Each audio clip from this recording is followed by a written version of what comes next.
Good afternoon and welcome to Citizen AY, the platform where we speak truth to power. As it says on the platform, on the t-shirt, it says Citizen AY. Welcome on board. You're watching Citizen AY.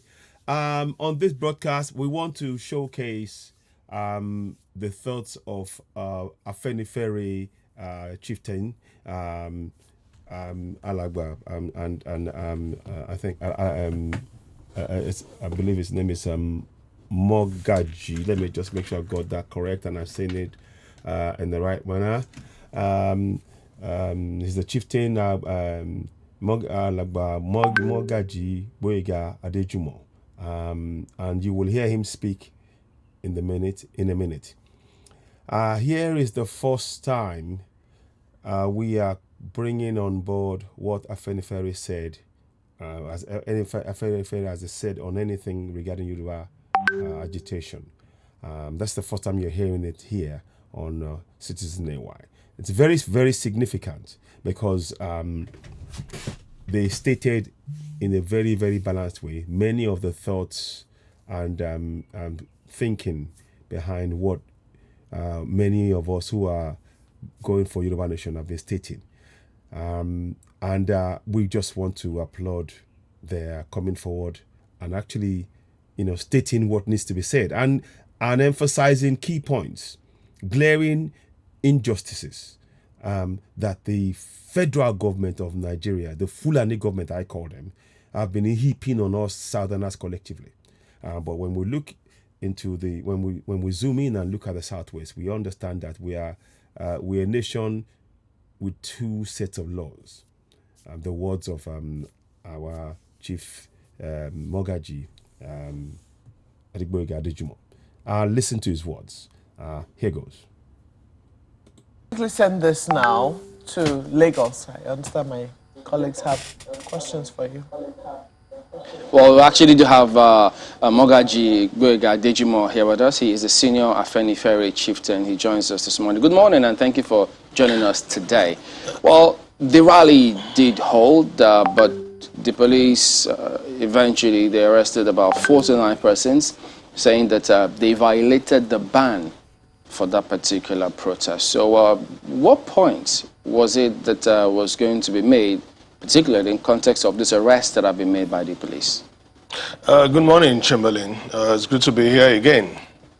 I guess it's a season of sorts, and everything seems to be playing out. The farcical, even the parts of it that are pathetic. We're in a democracy. And we were in a democracy in 2013, 2014, when certain people embarked on similar protests, and people were agitating for something or the other. And I haven't seen anything that is not within the law, unless and except it's one country but two sets of laws. So where do you want us to start from? I'm throwing it back at you. No, but the thing is, what point would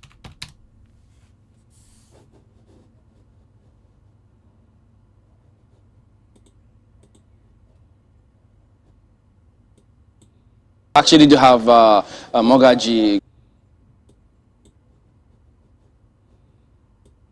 eventually they arrested? I guess it's a season of sorts. Sorry about that. Sorry. And people were agitating for something or the other. And I haven't seen anything that is not within the law, unless and except it's one country but two sets of laws. So where do you want us to start from? I'm throwing it back at you. No, but the thing is, what point did the rally intend to make? At what point? Well, what I can say is this. I'm not speaking on behalf of the organizers, even though we do have levels of interaction. Yeah. But I could say that there was sufficient information from some of the protesters to the authorities, the police, that this is a peaceful thing.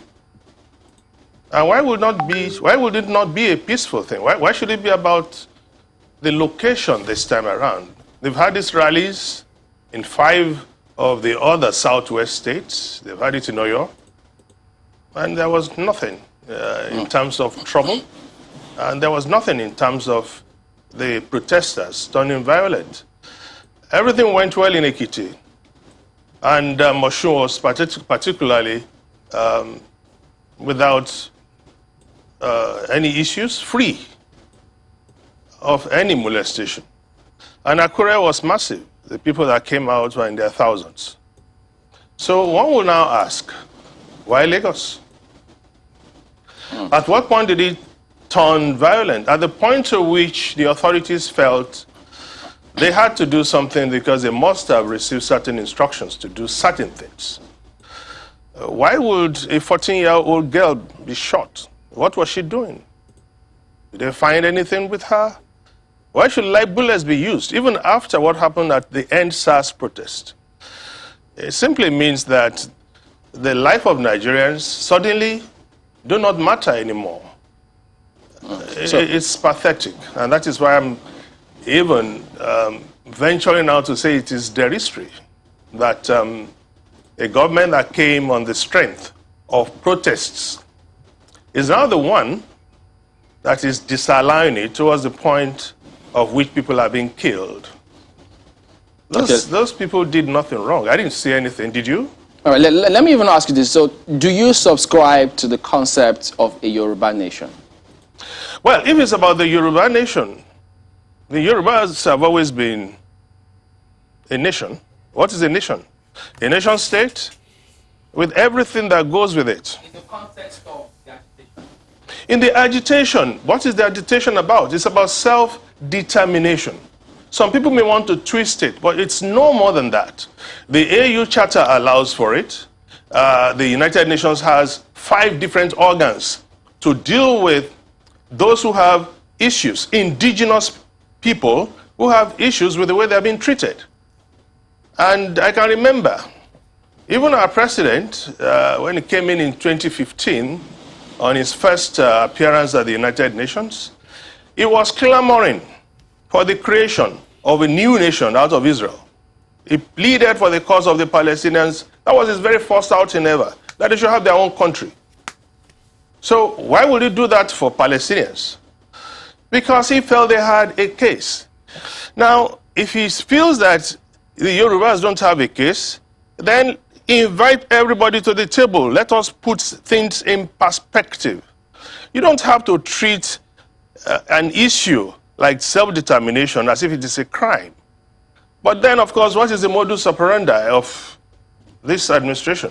They treat every problem as if it has to be solved with a gun and every solution a bullet.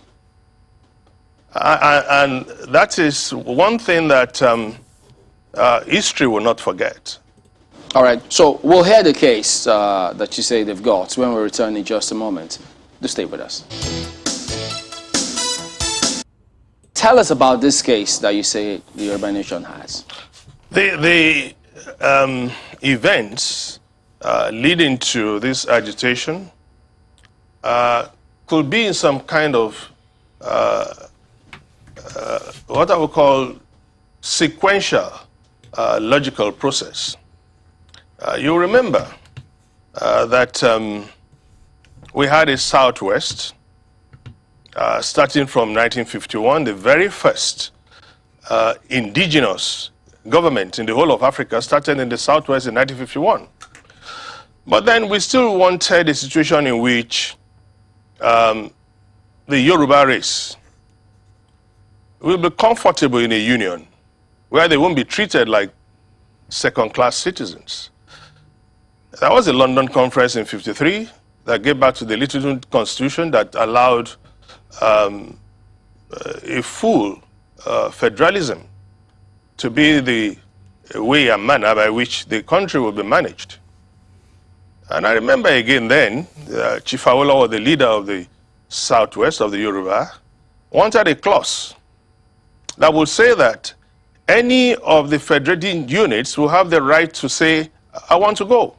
inserted into the 1954 Constitution, the Littleton Constitution.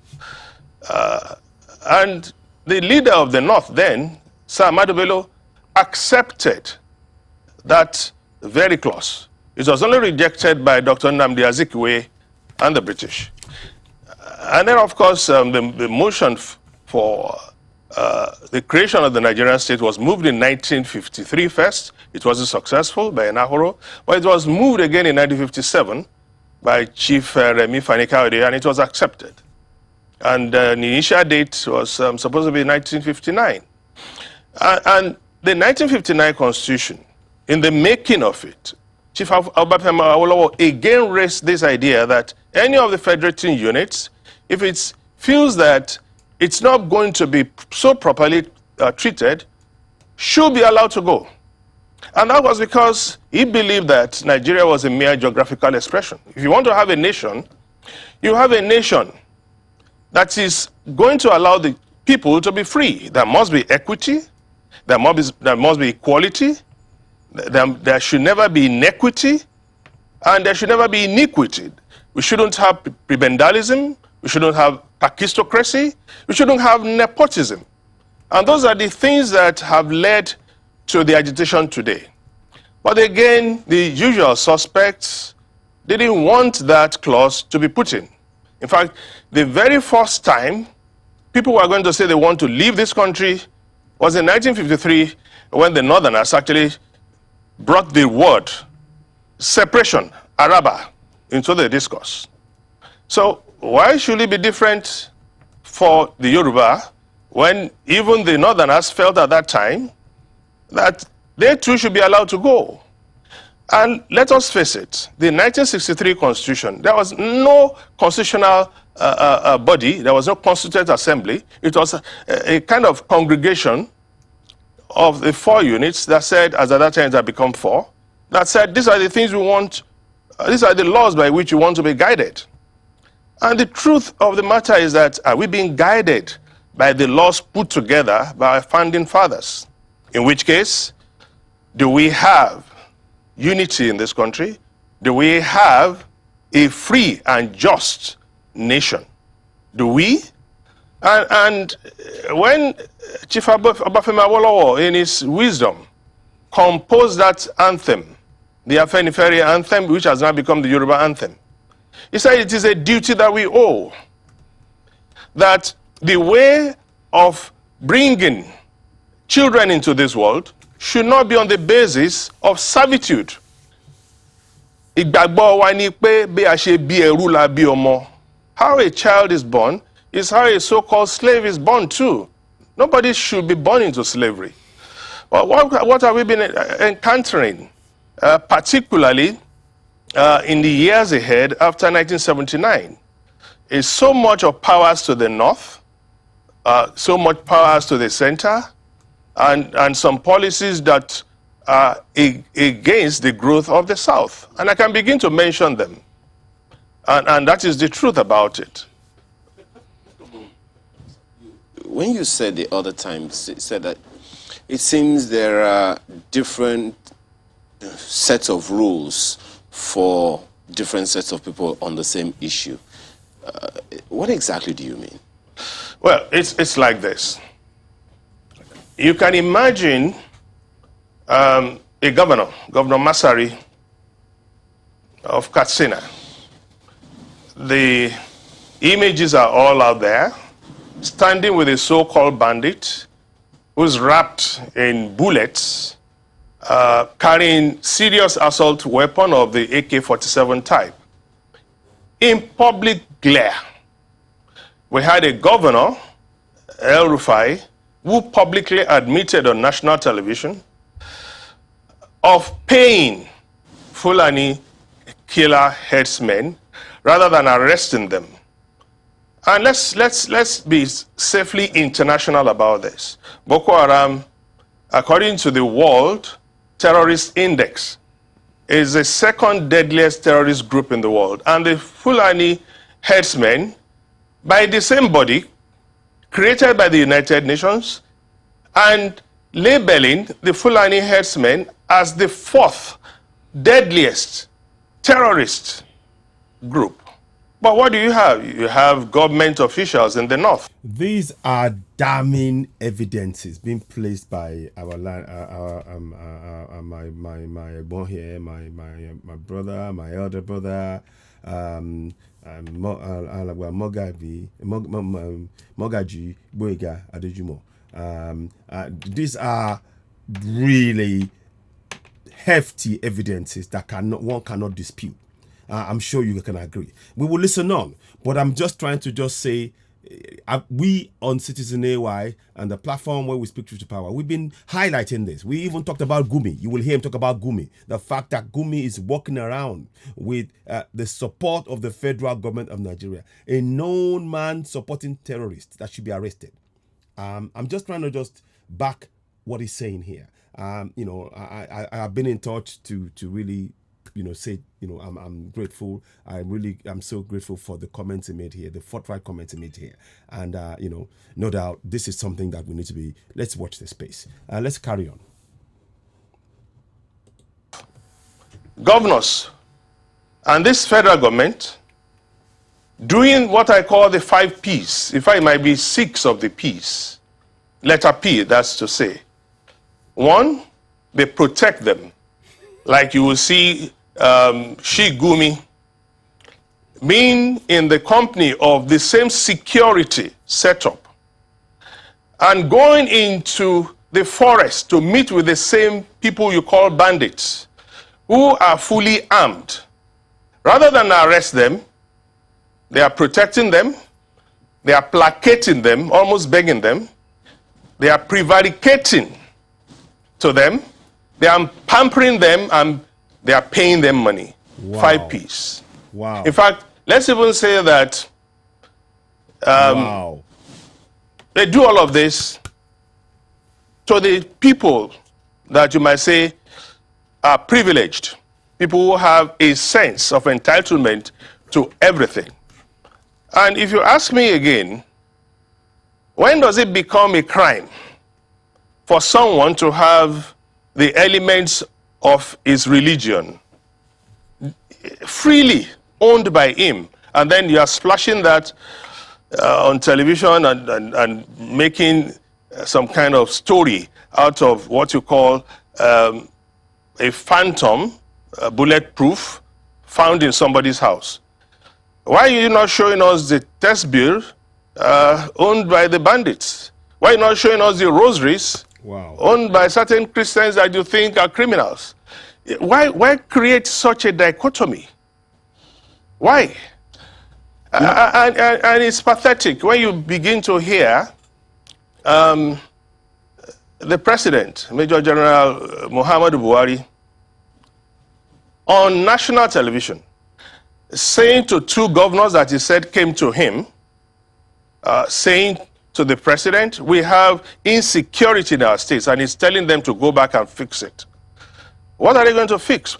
In 2013, I can remember, I think it was on the 30th of January, somebody will have to Google this.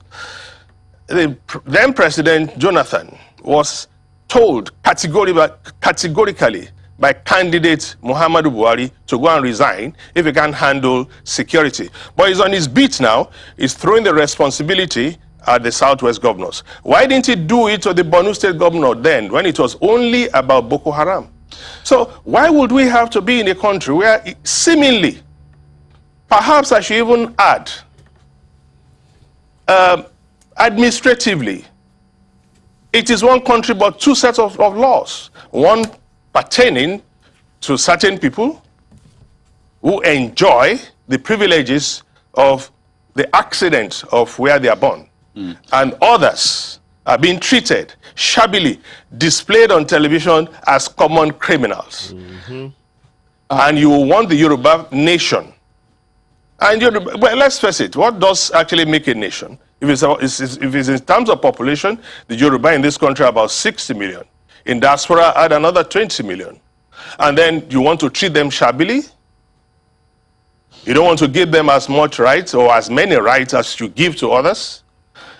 And when you look at the economics of it, the Yorubas are responsible for about 67.8% of non-oil revenue. Go to the Apapa port. Wow. The three ports there, Roro, Apapa port, Tin Can Island, are sitting on Yoruba soil. And those three ports in just one local government, they are responsible for the revenue that I'm talking about, let alone Semeboda, Idiroko. And where are the other borders? Those other borders are free. People know. But here, where we make all the money, the people are treated shabbily. You don't even find the Yoruba adding any of the important security agencies. We have about 17 of them. And that sort of brings me to the next point. Earlier on, you talked about coming to the table, as it were. The government should invite. These are damning evidence. And those of you espousing one Nigeria, the evidence presented before you, this weighty, and I mean seriously weighty evidence, 68% of the income, non-oil income, coming from the Yoruba land. And we have been oppressed in our land. And you dare to talk about one Nigeria? Really? These are heavy, weighty, and I mean weighty evidence that you cannot refute anywhere. Let's listen on. It's, the representatives sort of to the table. And I'd like to know the type of, or the manner in which this should be, because over time, and even till today, we've had governors on NEC, we've had representatives in the Senate, House of Reps, we still have anyway. So how is it that they've not collectively come together to say, this is what we want, this is what we feel, this is what has been happening, and we're not okay with it? And even up till now, how has it been so difficult to have them come together and say this with one voice? That's an important question, and I thank you for it. When you have people telling you, go to the National Assembly and sort things out, it is because they know in their deepest state of mind that the National Assembly is owned by them. If people are telling you, go that way, when everybody is asking that we should sit down and talk, it shows that they have the control and they know that they are sending you on what the Yoruba call arodon. Arodon is like, when we were little and our mothers would tell us, when we are particularly irritating to them, go and collect something from the neighbor. The neighbor knows the language, sends the child to another neighbor, and by the time it is evening, the child comes back home, the mother is free of the trouble. They want to send us on a wild goose chase. Go to the House of Reps. In numbers, they have more than 100 members of the North over the numbers of the South. So how are we going to be able to present our case when it is highly skewed against us? Go to the Senate. To tell you the truth, it is pathetic. There are 19 states, over 17 states. That's a clear six senators plus the one in Abuja, 7 against what we have in the South. What we need is a dialogue.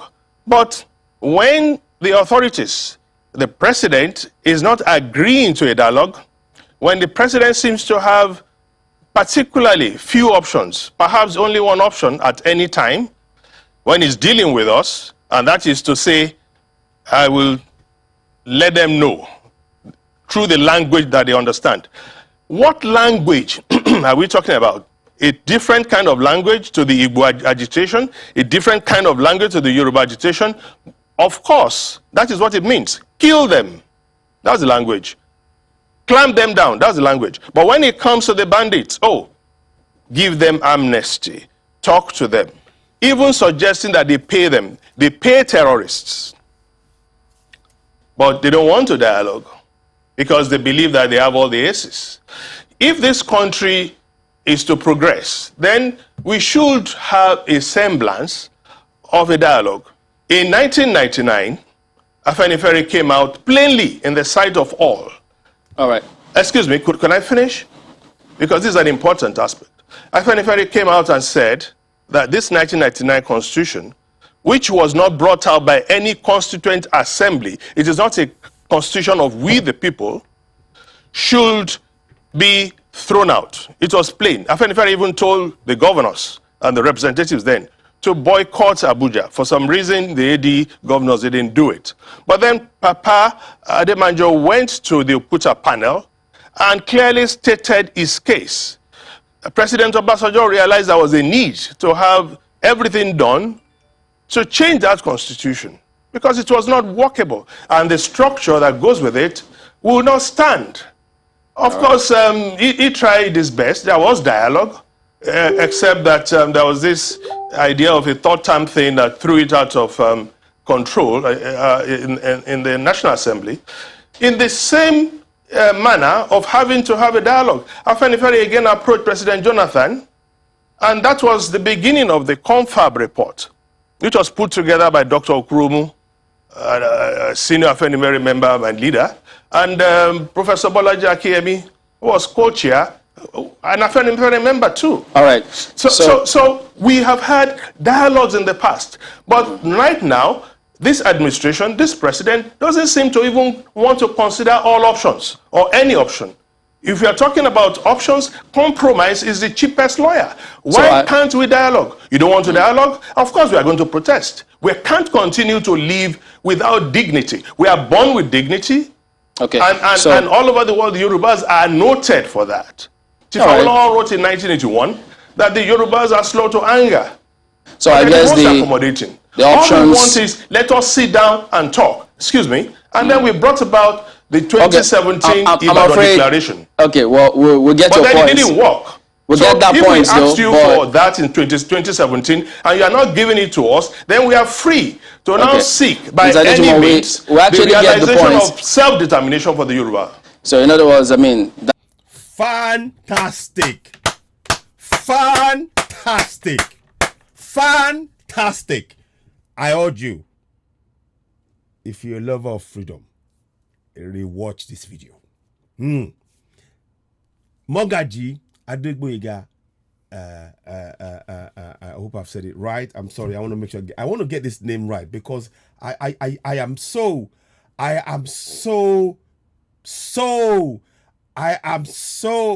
look. You can see I'm trying to my words. I'm trying to be So Mogaji Boyega Adejumo. Everything is said. Every single thing, you cannot dispute any of it. And I believe there is a lot of things that are being discussed. I'm not going to say much on it. Let's just see how things pan out in terms of what we're doing in Yoruba Nation. But the statement made here, and the last point, I want you to listen. I'm not going to play back. I want you to go and listen to it. Ladies and gentlemen, I'm going to stop it here. This is really important information. I don't want to make I just want you to listen to those words. And let's begin the work here. This is an opportunity, a big opportunity. We must all take it.